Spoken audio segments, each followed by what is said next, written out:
Isa pa to. Isa pang pag-aari ng kaluluwa ni Kibuloy, mga kababayan. Ito, pag-aaring kaluluwa ni Kibuloy to.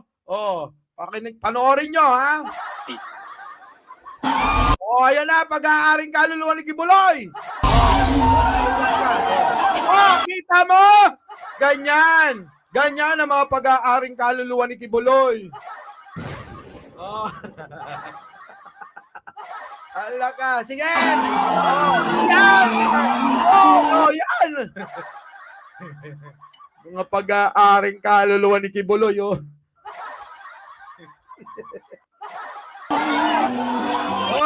alak ka. Kibuloy, yung kaluluwa mong isa. Ano na nangyari? Nagkagirian ang mga miyembro ng Kingdom of Jesus Christ. Nagkagirian ang mga kaluluwa ni Kibuloy laban sa mga